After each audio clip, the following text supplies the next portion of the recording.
Hey there, guys, and welcome back to Alex Invests. I'm Alex. I'm a business owner with a degree in economics, and I've been investing since I'm 18 years old.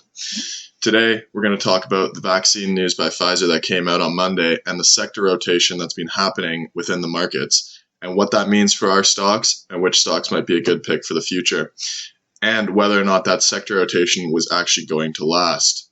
Before we get into it here, I just wanted to mention the new sign my girlfriend got me at Alex Invests. On green days, it's going to be green.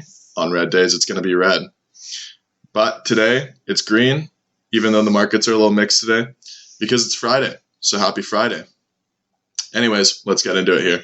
So unless you've been living under a rock or you don't have Instagram, you know that Pfizer came out with vaccine news on Monday saying that their vaccine has over a 90% efficacy rate against COVID-19.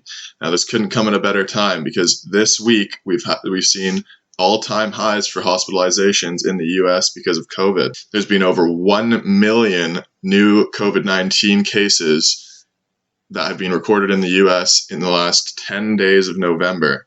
So that's huge numbers right there. But that's not what I want to talk about today. Today, I want to talk about the sector rotation that's been happening in the markets, where recovery stocks have been going up because of this vaccine news, and stay-at-home stocks like tech stocks have been going down.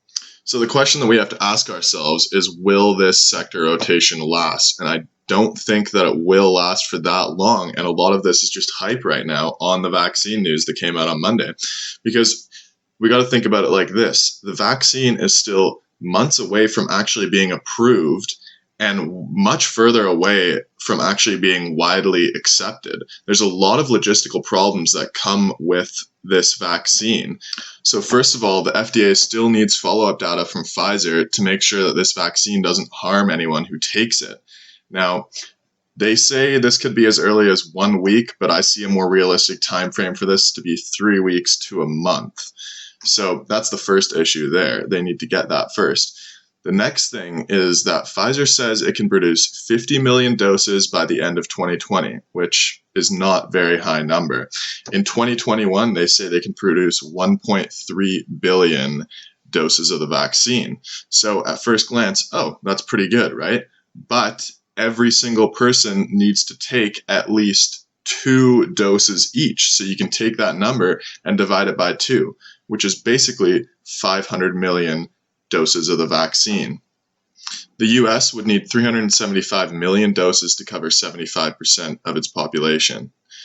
And that's what we need in order to get rid of COVID in the US.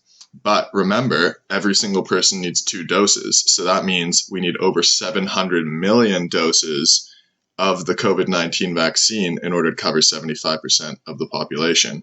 Right now, the US government has only secured 100 million doses of the vaccine, and that was for $2 billion.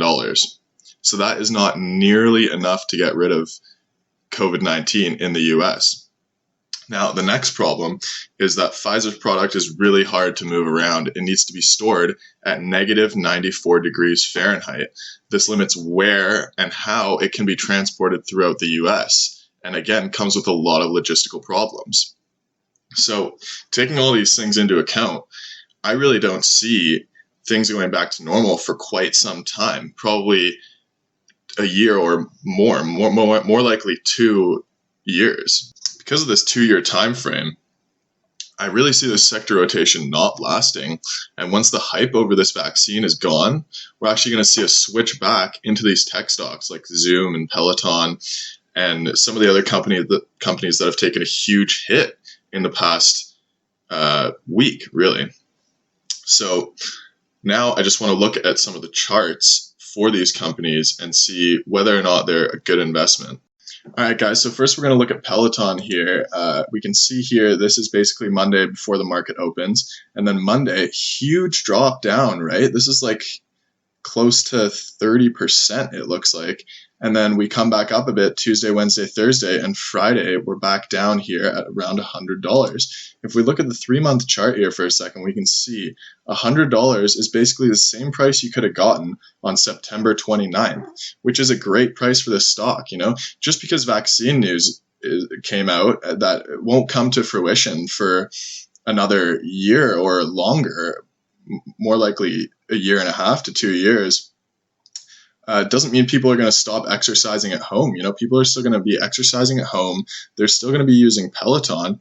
And I think most people are quite happy exercising at home too. So it's not like the stock is just going to magically go away because of vaccine news. No, it takes time. And when the market realizes that, this stock is going to go right back up.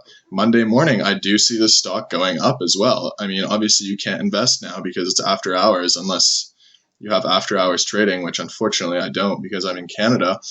But I definitely see another run up Monday.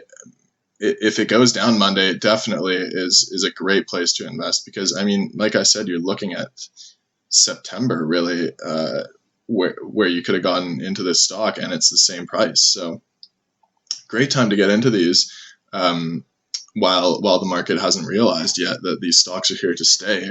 And even after the pandemic, once the vaccine has been distributed, these stocks are still here to stay. They're still going to be massive stocks. And I think people are going to continue to exercise at home because a lot of people like it. So moving on to Zoom now, we see a similar thing, right? Monday morning, boom, massive drop. Again, this is the end of Monday. This is Tuesday. And then again, we see recovery Wednesday, Thursday, and down again on Friday. So for Monday, for Zoom, it's hard to say. I would definitely wait till Monday and see what happens. But I definitely see, again, a recovery here coming very soon. If you invested on the 9th here, you would have had the same price as September 8th. So even lower than for Peloton. And I definitely see the stock going back up here. Again, for Zoom, same thing as Peloton. These stocks aren't going to go away, regardless of whether there's a pandemic or not. These stocks are here to stay, first of all. And second of all, if the vaccine really doesn't come to fruition for another year or two, we're still going to need these big stocks. We saw a big run up again from September because of people going to school, teachers needing Zoom for school classes and other things like that. So that's why we saw a big run up here again. And to get in this low, I think is fantastic right now. It's a big sale on this stock.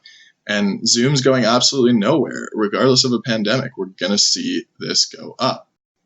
All right, now let's take a look at the recovery stocks that I want to talk about. First is Norwegian Cruise Lines here. So again, this is before Monday's open, and this was Monday.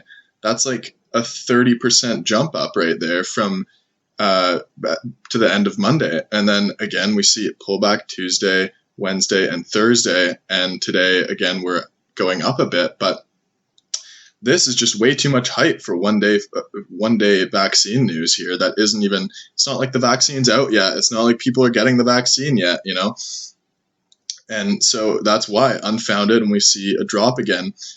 I still see this stock going a bit lower again because Norwegian Cruise Lines, I don't even think they're operating right now. And I don't think they will be for a while still. So we're going to see a drop down again.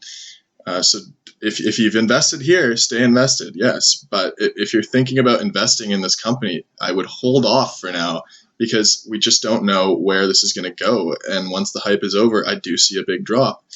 Again, same for OXY Petroleum. This one is in the S&P 500 as well. So if you got it down here, $8, insane price, by the way. Do not sell this stock. I see this stock going much, much higher after the pandemic. Once the oil stocks recover and everything, this one is going to be a big company. But right now, at $11.73, I do still see a little bit of pullback maybe.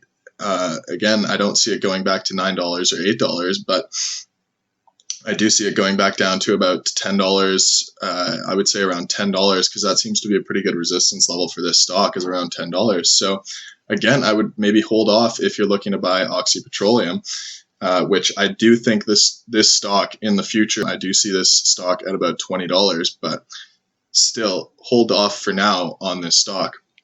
All right, and now I just wanted to show Disney here as well for a second because we can see already this stock is almost at pre-pandemic levels, and yet none of their amusement parks are open, well, except for a very few amount, and they're not really making any money off their amusement parks or a lot of their other entertainment that they were making money off of. And we already had Disney Plus before the pandemic as well. So I think this is very unfounded for this price, you know. And although after the pandemic, I think this stock is going to be higher than pre-pandemic because a lot more people are going to want to be doing things. They're going to want to go to Disneyland and do those things they couldn't do during the pandemic. So yes, I do see an increase in price in Disney, but that's not going to be for another year or 2 years, guys. And once people realize that, this stock is going to drop back down to right around this level, you know, or maybe even lower. So yes, it's a great recovery stock, and Disney is a great stock to invest in. But if you guys think it's going to go up from here, I don't think it is. You know, it's still going to be a while until we see some good gains from this stock that aren't going to be taken back. All right, guys, so that's going to do it for today. I hope you guys liked the video. If you did, please like and subscribe. Maybe leave a comment. I was going to include the NASDAQ index and a couple of ETFs in my explanation about the sector rotation, but it seemed like in my first video, people didn't really care much about that. So let me know if you guys would like to see more of that in my explanation, or if you just want to keep seeing the stock picks. I know that's more probably what people are looking for. So yeah, other than that, have a fantastic weekend, and I will be posting a video tomorrow. So yeah, great. Have a great weekend and enjoy your Friday.